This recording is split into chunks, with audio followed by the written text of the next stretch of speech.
Levantar rostros, la acción que definía la sentencia de alguien por su estatus social. Si al levantar la cara del acusado, el juez se daba cuenta que su estatus era alto, probablemente sería absuelto. Esta expresión se utiliza en Deuteronomio para mostrar lo que Dios no hace, la acepción de personas. Afortunadamente, para Dios, todos nosotros somos iguales. Y esta es una realidad demostrada varias veces en el Nuevo Testamento. El propio Jesús se mezcló con varias personas que podríamos considerar excluidas de la sociedad judía, como los enfermos, los recaudadores de impuestos, los romanos, los samaritanos, entre otros. Con Pablo igual no fue diferente. Y en varias situaciones relata en sus cartas que Dios no hace acepción de personas. Y nosotros levantamos la cara, los rostros de la gente para decidir cuál será nuestra conducta hacia ellos. Espero que tu respuesta haya sido negativa. Pero te digo que, como todos los pecados, Dios está dispuesto a perdoar nuestros actos de prejuicio contra los demás. Pero también espera una conversión, es decir, que nuestros actos no se repitan. Que busquemos un estilo de vida más cercano al de Jesús, acercándonos a las personas y no rechazándolas, independientemente del motivo. Queridos, que Dios les bendiga y hasta mañana.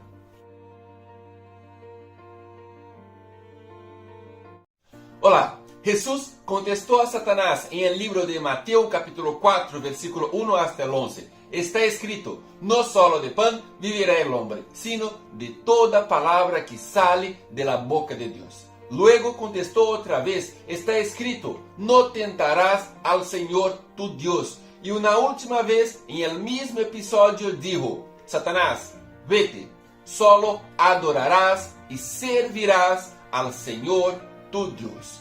¿Qué tienen en común estos tres pasajes?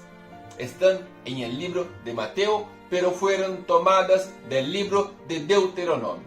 Hay mucho que hablar sobre eso, pero me gustaría mencionar el segundo versículo, no tentarás al Señor tu Dios. Este mensaje tiene origen en el Éxodo 17, cuando el pueblo dudó de que Dios estuviera con ellos y preguntó, ¿estará Jehová entre nosotros o no?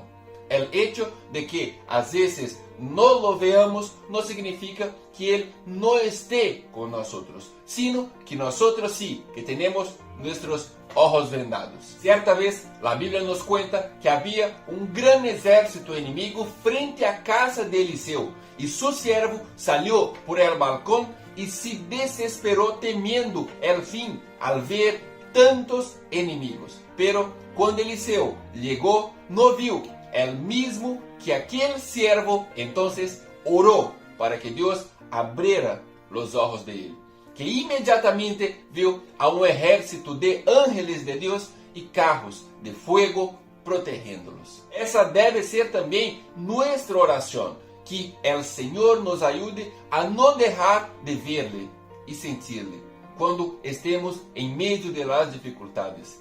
Que mantengamos nuestros ojos espirituales abiertos, para que en ningún momento dudamos de la presencia de Dios en nuestras vidas. Mantenga tus ojos espirituales abiertos. Que Dios te bendiga y hasta mañana. Olá, queridos, está escrito. Al igual que en el Antiguo Testamento, el Nuevo también está lleno de menciones al libro del Deuteronomio.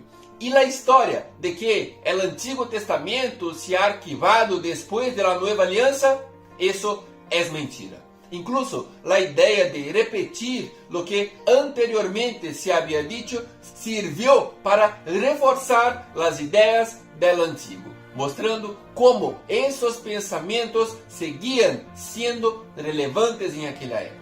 Además, demostraba la exactitud de las Escrituras. Por ejemplo, ¿a qué Escrituras se refería Jesús quando dijo, está escrito, em Mateus 4:4, quando foi tentado em el deserto, ou quando dijo que se cumplan las escrituras, em Marcos capítulo 14, versículo 49.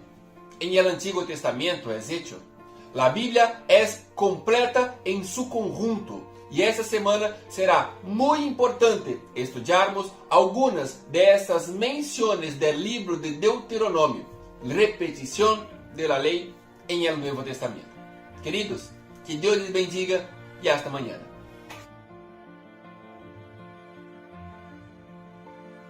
Maldito em um madeiro. O que significa isso? Quando alguém era colgado em um madeiro, significava que o que essa pessoa havia hecho era um delito muito grave, gravíssimo, la peor de las condenas. Como se para essa pessoa já não houvera mais perdão, já não houvera mais nenhuma salida. La condena eterna é algo que não está, em realidade, em las manos del hombre para decidir. Pero quando havia um caso em que se colgava a alguém, lo que eles entendiam era como el fim, tanto em la terra quanto em el cielo para aquela pessoa. Assim que quando Pablo disse em Gálatas que Jesus se hizo maldição por nosotros, está dizendo que Jesus pagou el preço de la desobediência, que é la muerte eterna, el fin eterno. Y eso es lo que Él hizo en la cruz. Allí Jesús pagó el precio de la muerte eterna. Y durante 3 días, eso es muy profundo, durante 3 días el Hijo estuvo separado del Padre. Veo esto como algo extremadamente profundo. Pensar que Dios murió para salvarme y se hizo maldito por mí, que soy un pobre pecador. En el Antiguo Testamento, Moisés, por petición de los propios hebreos en Deuteronomio 5, era un mediador entre Dios y su pueblo, en el sentido de transmitir los mensajes que Dios le hablaba. Después que Dios hablara a toda la nación desde el medio del fuego, los líderes tuvieron miedo de morir al escuchar nuevamente la voz de Dios y le pidieron que solo Moisés lo hiciera y luego transmitiera el mensaje a todo el pueblo. Y Dios le habla a Moisés en el Deuteronomio capítulo 18 de que levantaría otro profeta así como él, que hablaría en el nombre de Dios. Tanto Esteban como Pablo en el Nuevo Testamento hicieron mención de ese pasaje. Esteban incluso utilizó ese pasaje para demostrar que este era el Mesías presentado en el Antiguo Testamento, en Deuteronomio, ya que los judíos conocían bien las Escrituras. Jesús es el mediador entre Dios y el hombre, pero no solo para comunicarnos las palabras de Dios como hacía Moisés, sino que principalmente para restaurar nuestra relación con Él, para darnos vida a través de su muerte. Pagar el precio sin tener crédito. Es un hecho que si no aceptamos el sacrificio que hizo Jesús, tendremos que pagar el precio del pecado por nuestra cuenta. Pero tenemos nuestro nombre sucio, manchado por el pecado. Es decir, si no lo aceptamos, estaremos condenados a la muerte eterna. Pablo, en Hebreos capítulo 10, utiliza Deuteronomio 17 como comparación a la condenación de los que no aceptan el sacrificio de Cristo.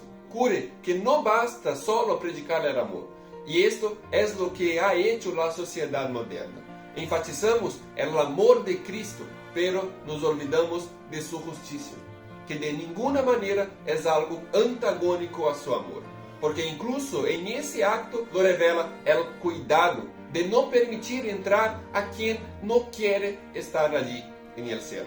Su justicia también es presentada por Jesús a través de una parábola en el libro de Mateo capítulo 25, a partir del versículo 14, cuando dice que un señor que había confiado sus bienes a sus siervos se fue de viaje y cuando regresó recompensó a los que habían hecho un buen uso de sus bienes. pero condenó al que no había hecho uso de ellos. Podemos aplicar estos bienes como la salvación que Dios nos ha dado, y el Señor de esa parábola como el propio Dios mismo.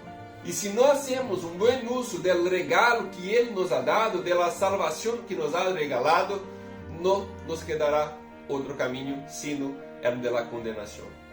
Gracias a su bondad y misericordia, Él te permite elegir si quieres o no vivir a su lado. Espero que tú tomes la mejor decisión, teniendo en cuenta el amor de Dios, el amor del Padre por sus hijos, pero también su justicia. Querido, que Dios te bendiga y hasta mañana.